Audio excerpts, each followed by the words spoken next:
कल बात चल रही थी कि जगत का आदि मूल उपादान कारण कौन है। तो प्रकृति आद्य हेतुता तद्वारा पारंपर्य भी प्रकृति। जो प्रकृति है वो इस जगत का सबसे पहला सूक्ष्म तत्व है, मूल नित्य पदार्थ है, जो सारे जगत का मूल कारण है, अंतिम कारण प्रकृति। उसी से महातत्व बना, अहंकार बना, तन्मात्राएं, पंचमहाभूत आदि आदि। तो अब कह रहे हैं कि आप प्रकृति को ही उपादान कारण क्यों बता रहे हैं? पुरुष भी तो था, सृष्टि उत्पत्ति से पहले प्रकृति ही थी ऐसा नहीं है, पुरुष भी था। पुरुष भी तो हो सकता है जगत का उपादान कारण। तो सांख्य दर्शन में पुरुष शब्द का दो अर्थ होते हैं, एक जीवात्मा और एक ईश्वर। दोनों का नाम पुरुष है। इसलिए कई लोगों को ये भ्रांति हो गई कि प्रकृति और पुरुष। सांख्य तो दो ही चीज मानता है, तीन का मानता है, जबकि वेद तो तीन वस्तु मानता है, ईश्वर, जीव, प्रकृति। तो कुछ लोगों ने ये भ्रांति पाल ली कि सांख्य दर्शन ईश्वर को नहीं मानता, वो नास्तिक है। प्रकृति और पुरुष यानी आत्मा और प्रकृति, बस दो ही चीज को मानता है। तो वो लोग सांख्य दर्शन को ठीक से नहीं समझते, इसलिए उनको भ्रांति हो गई कि ये तो केवल दो ही चीज मानता है, जबकि तीन है। सांख्य दर्शन तीन वस्तुओं को ही मानता है। पुरुष शब्द से दो अर्थ लेता है, दोनों पुरुष हैं। जीवात्मा भी पुरुष है, ईश्वर भी पुरुष है, दोनों पुरुष हैं। वेद में लिखा है वेदाहमेतम पुरुषम महानतम, सुना है मंत्र? हाँ, तो यहाँ देखो, मैं उस महान पुरुष को जानता हूँ। कौन है ये महान पुरुष? ईश्वर है। तो पुरुष का अर्थ ईश्वर है, वेद में साफ लिखा है। और पुरुष का अर्थ जीवात्मा तो है ही। सांख्य दर्शन का जो पहला अध्याय और पहला सूत्र था, अथ त्रिविध दुख अत्यंत निवृत्तिर अत्यंत पुरुषार्थ, पुरुष का प्रयोजन है। ये कौन है पुरुष जो तीन दुखों से छूटना चाहता है? लालचंद जी, कौन है ये पुरुष? आत्मा। देखो, पुरुष का अर्थ आत्मा है। ये सूत्र में जो पुरुष शब्द है ये ईश्वर पे तो लागू नहीं होता। क्या ईश्वर को तीन दुख सताते हैं? तो उसका तो प्रश्न ही नहीं होता कि वो तीन दुखों से छूटे। छूटेगा कौन? जो दुखी हो। दुख से छूटने वाला तो वही होगा जो दुखी हो पहले से। तो दुख से दुखी तो जीवात्मा होता है, ईश्वर होता नहीं। इसलिए यहां कह रहे हैं तीन दुखों से छूटना पुरुष का सर्वोच्च प्रयोजन है, सबसे ऊंचा लक्ष्य है। तो यहाँ पुरस्कार जीवात्मा ही करना पड़ेगा, क्योंकि ईश्वर तो दुखी होता ही नहीं और जीवात्मा दुखी होता है।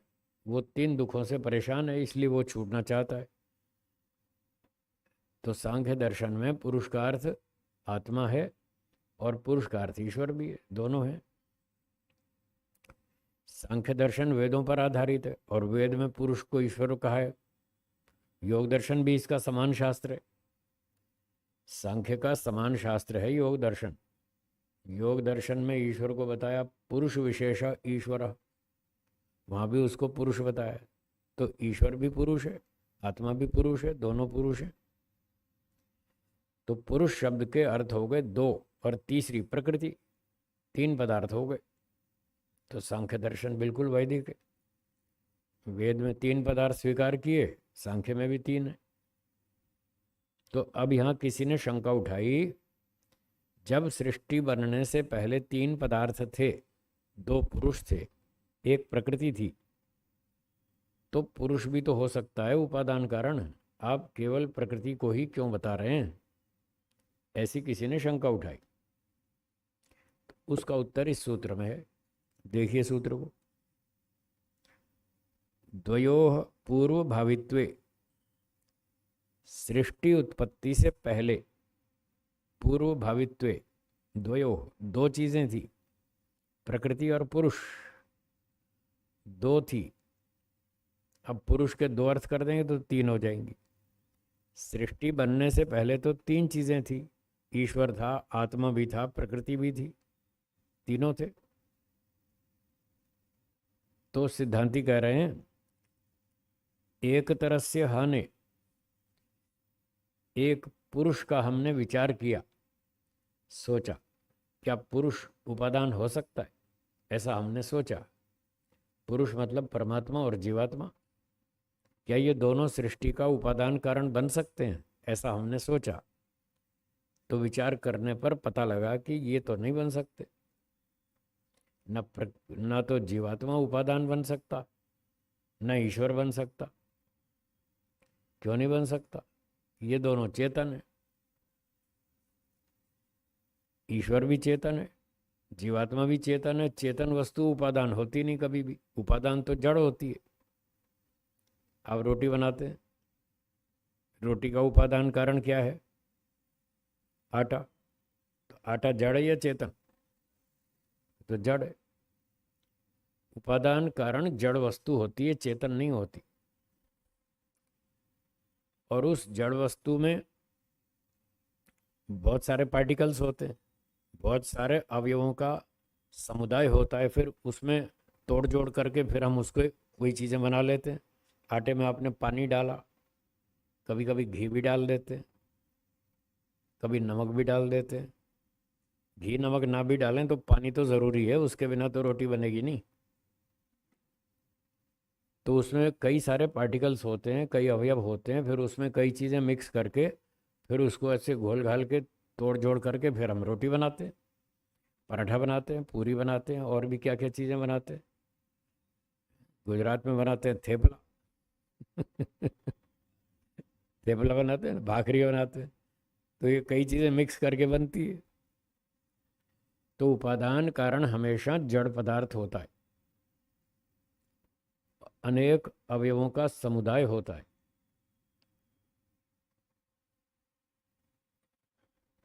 तो क्या ईश्वर जड़ पदार्थ है?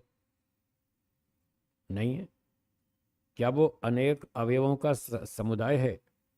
वो भी नहीं है। इसलिए ईश्वर जगत का उपादान कारण नहीं हो सकता। कितने सारे अद्वैतवादी लोग वो ईश्वर को जगत का उपादान कारण मानते हैं, पर वो सोचते ही नहीं, विचार ही नहीं करते ढंग से। उल्टा सुल्टा समझ लिया, उल्टा सुल्टा समझाते रहते हैं लोगों को। जड़ वस्तु ही उपादान हो सकती है, चेतन उपादान नहीं हो सकती। चेतन वस्तु कोई खाने की चीज़ थोड़ी है। आटे को तो हम प्रोसेस करके रोटी बना लेंगे, पराठा बना लेंगे, तो वो तो खाने के काम आएगा। जड़ वस्तु ही खाई जाती है, चेतन वस्तु को खा नहीं सकते, वो खाने के काम नहीं आती, कोई पहनने ओढ़ने के काम नहीं आती। ये कपड़े तो हम पहन लेते हैं, कंबल रजाई ओढ़ लेते हैं, वो सारा मटेरियल है, जड़ पदार्थ है। वो तो खाने पीने और अन्य उपयोग में आता रहता है। पर चेतन को आप ओढ़ नहीं सकते, चद्दर की तरह ओढ़ नहीं सकते चेतन जीवात्माओं को, या ईश्वर को यूं ओढ़ नहीं सकते। आपकी ठंड नहीं बचाएगा ठंड से बचना हो तो रजाई कंबल चद्दर कुछ मटेरियल चाहिए, वो ठंड से बचाएगा। और वो जो ठंड से बचाएगा, कंबल चद्दर आदि, वो मटेरियल से बनेगा, चेतन से बनेगा नहीं। इसलिए ईश्वर जगत का उपादान कारण नहीं हो सकता, वो चेतन पदार्थ है। और यही बात जीवात्मा पे लागू होती है। जीवात्मा भी चेतन है, जीवात्मा भी कोई खा नहीं सकते, हम खाने की चीज़ नहीं है। लोग मछली खाते हैं, मुर्गे खाते हैं, गाय खाते हैं, बकरी खाते हैं, वो भी शरीर को ही तो खा रहे हैं, आत्मा को थोड़ी खा रहे हैं।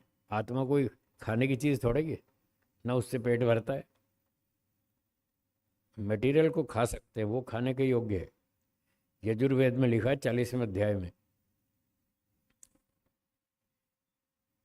अन्यदाहुर विद्याया अन्यदाहुर अविद्याया। विद्वान लोग बताते हैं जो चेतन वस्तु है उससे अलग लाभ लिया जाता है, और जो जड़ वस्तु है उसका फायदा अलग है।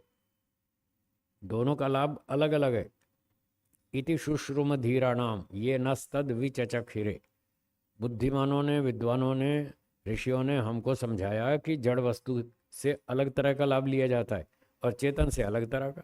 जड़ वस्तु को आप खा सकते हैं, उससे कपड़े बना सकते हैं, शरीर को ढक सकते हैं, ठंड से बच सकते हैं, मोटर गाड़ी बना सकते हैं, उसमें यात्रा कर सकते हैं, हवाई जहाज बना सकते हैं, जड़ वस्तु को बना सकते हैं। जड़ वस्तु से ये फायदे, चेतन को खा नहीं सकते। चेतन कोई मेडिसिन नहीं है, दवाई नहीं है कि आप उसको खा के बीमारी ठीक कर लेंगे। वो उसके लिए मटेरियल, जड़ वस्तु चाहिए। और चेतन का अलग लाभ है। वो क्या लाभ है? चेतन से आप ज्ञान प्राप्त कर सकते हैं। माता पिता चेतन है, आत्मा जो चेतन है माता पिता की, उससे आप कितना सारा सीखते हैं। विद्वानों से सीखते हैं, गुरुजनों से सीखते हैं, स्कूल कॉलेज में जाके सीखते हैं, गुरुकुलों में सीखते हैं। और तरह के विद्वान हैं, डॉक्टर है, इंजीनियर है, उससे कितनी बातें सीखते हैं हम। चेतन से विद्या का लाभ हो सकता है, जड़ वस्तु से खाने पीने का, जीवन रक्षा का लाभ हो सकता है। दोनों का लाभ अलग अलग है। तो प्रकृति से तो, प्रकृति मटेरियल है, वो जड़ पदार्थ है, वो तो जगत का उपादान बन सकती है। जैसे आटा रोटी का उपादान है, ईंट पत्थर मकान का उपादान कारण है, वो जड़ है, मटेरियल है। तो इस प्रकार से जो जड़ है, मटेरियल है, अनेक अवयवों का संघात है, समुदाय है, वो उपादान बन सकता है। जीव और ईश्वर दोनों चेतन है, वो नहीं बन सकते।